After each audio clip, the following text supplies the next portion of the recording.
Then the second center that we have is very important, which is called as the Swatishtana. This center looks after physical and our mental activities.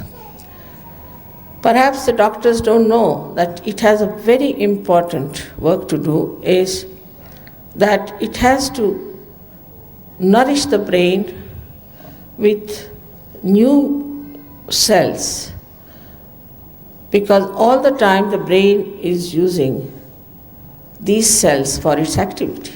So the energy has to go from this center up there, you can see, and then it nourishes the center, it nourishes the brain through its activity.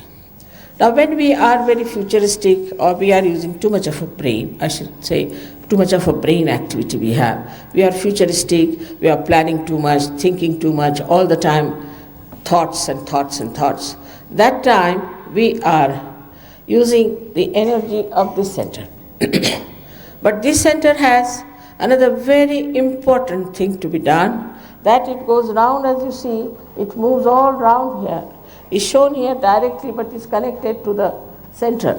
And it moves round and round and round and gives energy to this area where we have our liver, our pancreas, our spleen, kidney, and parts of intestines.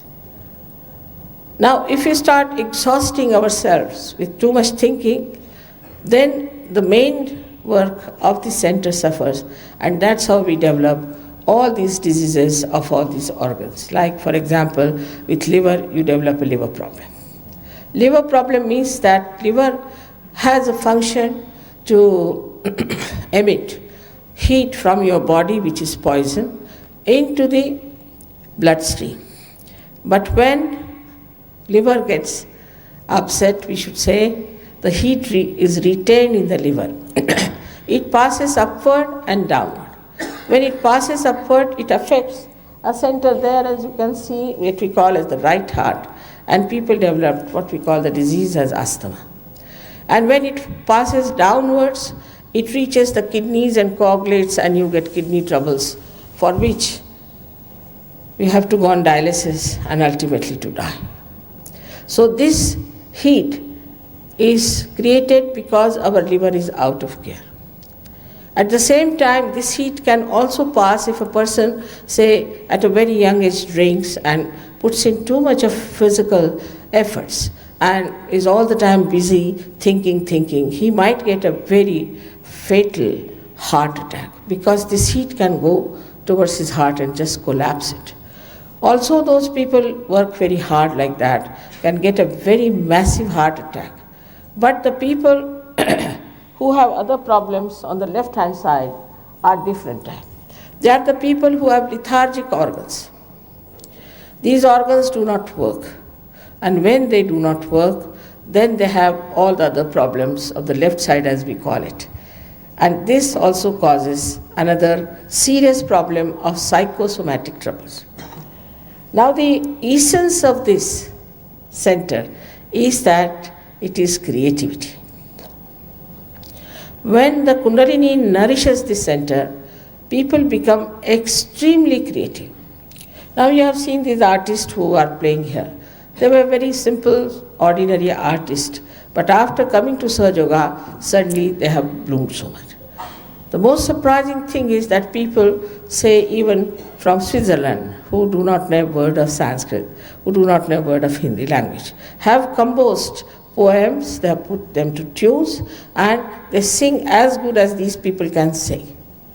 It's impossible to believe that even the English, who were so difficult to even pronounce a sentence in Hindi language, are now fluently speaking Sanskrit and talking all these things. Because of this creativity improves you. We have so many artists in India who came to Sahaja Yoga. I don't know if you know their names or not, like Amjad Ali, Jalota, so many of them. They got their realization, and after that, now today they are very well-known artists. Also the paintings. We have some Australian people who became quite good artists after coming to Sahaja Yoga. So it gives you an sense of aesthetics, and also it gives you the energy to express yourself. Now, if you have the technique of how to create anything, say you want to make a house, or you want to paint, or if you want to do something, moldings, or anything that you want to do, if you have the technique, the creativity, the power of creativity starts pouring in you, and you start producing things on which you cannot even have thought of, and these things happen to a person. So a person can become extremely dynamic with this. But if with that you do not keep your Sahaja Yoga practice, means if you do not keep your connection with the divine, then the energy gets exhausted.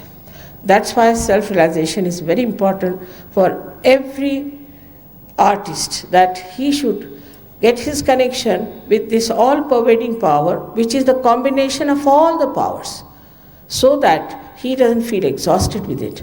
Not only that, but all the time this source is flowing into him.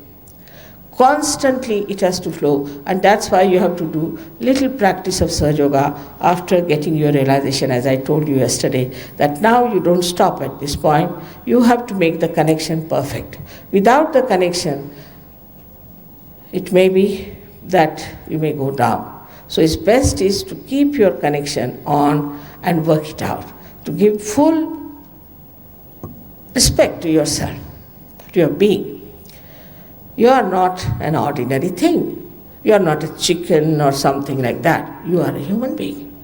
And the beauty that is within you is to be discovered, is to be nourished, and to be proud of.